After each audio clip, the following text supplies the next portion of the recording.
नमस्कार, मैं Ramdas Gautam, motivational speaker and life coach. साथियों, आज मैं आप लोगों को जिंदगी खुलकर जिए जिसके बारे में हम बात करने वाले हैं, तो एक कहानी के माध्यम से आप तक पहुंचाने का प्रयास कर रहा हूं। साथियों, अगर हमारी कहानी आपको दिल के छू जाए तो आप हमारे चैनल को सब्सक्राइब कर लीजिए, बेल आइकन प्रेस कर लीजिए और वीडियो पसंद आए तो वीडियो को लाइक कर दीजिए, कमेंट करके अपनी राय जरूर दें। धन्यवाद। तो आइए कहानी स्टार्ट करते हैं। बहुत समय पहले की बात है।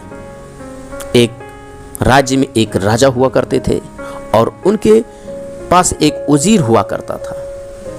एक दिन की एक घटना हुई, राजा और वजीर में कुछ बहस हो गई, उन दोनों में कह-सुनी हो गई। राजा बड़े गुस्से होकर, क्रोधित होकर के अपने वजीर को फांसी का ऐलान कर दिया। जिसमें ऐलान हुआ उस समय वजीर वहां नहीं था, वो अपने घर पर चला गया था। उसको फांसी की सजा शाम को 6 बजे का ऐलान किया गया था और ये इतना सुनकर वजीर अपने घर चला गया। राजा ने अपने सैनिकों को बुलाया और कहा कि जाओ, वजीर को ये बता दो कि शाम को 6 बजे तुम्हें फांसी दे दिया जाएगा। सभी सैनिक ने राजा की बात मानते हुए वजीर के घर पहुंच गए। वहां पर जाकर सैनिकों ने वजीर के घर को चारों तरफ से घेर लिया। कुछ ने तो उनके वजीर के घर के अंदर भी घुस गए। जब उसके घर के अंदर घुसे तो वहां का माहौल देखकर सैनिकों ने दंग रह गए। वहां का माहौल कुछ ऐसा था कि वहां पर जश्न मनाया जा रहा था, वहां पर पार्टियां चल रही थी। उनके दोस्त, रिश्तेदार और परिजनों ने मिलकर वजीर के साथ में नाच गाने के साथ जश्न मनाया जा रहा था। किसी सैनिक ने वजीर आजम को ये ऐलान करते हुए कहा, क्या तुम्हें पता नहीं है कि आज शाम को 6 बजे तुम्हें फांसी की सजा सुनाई गई है और तुम यहां जश्न मना रहे हो? इतनी बात सुनकर उनके दोस्तों, रिश्तेदारों और परिजनों ने बहुत दुखी महसूस करने लगे। उनके चेहरों पर एक अलग एक्सपीरियंस आ गया। सभी ने मिलकर अपने मुरझाए चेहरे को लेकर एकदम मायूस हो गए। तभी वजीर आजम ने देखा कि हमारे परिजनों में, हमारे दोस्तों में, हमारे रिश्तेदारों में ये जश्न का माहौल चल रहा था, अब ये तो नहीं है। उसने हंसते हुए कहा कि आप लोग क्यों जश्न मनाना बंद कर दिए? हमें फांसी की सजा सुनाई गई है, वो है शाम को 6 बजे। आओ चलो मिलकर जश्न मनाते हैं। इधर जश्न फिर शुरू हो गया और इसके सैनिकों ने ये बताकर जाकर के राजा के पास पहुंचे और राजा को यहाँ की सारी बातें बताई गई। राजा ने इस बात को, इस की सारी सच्चाई जानने के लिए राजा ने फिर वजीर आजम के घर पहुंचा और वहां पर जाकर देखा तो फिर वहां पर माहौल ही वैसे ही था जिस समय वजीर सैनिकों ने वहां पर आए थे।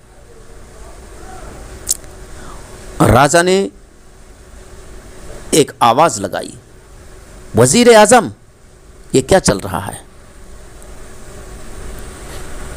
तुम्हें पता है कि तुम्हें शाम को 6 बजे फांसी दे दिया जाएगा और तुम अभी जश्न मना रहे हो।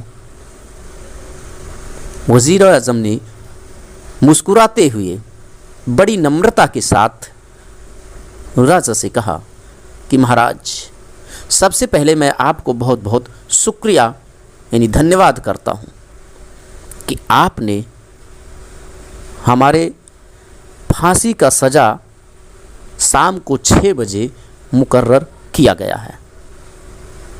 मैं आपका आभार हूँ। राजा ने कहा कि इसमें हमें धन्यवाद देने की क्या ज़रूरत है, इसका क्या मतलब? तभी वजीर आज़म ने कहा कि महाराज, शाम को 6 बजे हमारी फांसी होगी और हमें ये अच्छी तरह से पता है कि हम इस दुनिया से अलविदा हो जाएंगे, चले जाएंगे। लेकिन उससे पहले की समय जो है, मैं अपने समय को बर्बाद नहीं करना चाहता हूँ, नष्ट नहीं करना चाहता हूँ। मेरे पास जो भी समय है मैं उसे सदुपयोग करना चाहता हूँ। मुझे पता है मैं ये सब इसलिए कर रहा हूँ कि मेरे जाने के बाद हमारे दोस्त, हमारे परिवारजन, हमारे परिवार के लोग हमें जरूर याद करेंगे। ये एक ऐसा इतिहास रच के जाना चाहता हूं मैं अपने समय को, समय इंसान की जिंदगी का सबसे कीमती वक्त होता है। समय, जो इंसान अपनी जिंदगी में समय का महत्व तो नहीं समझा, वो अपनी जिंदगी में क्या कर पाएगा? हमारे लिए, हमारे ज़िंदगी के लिए समय, वक्त हमारे लिए बहुत ही मायने रखता है, हमारी ज़िंदगी के लिए। राजा ने वजीर आजम की बात सुनकर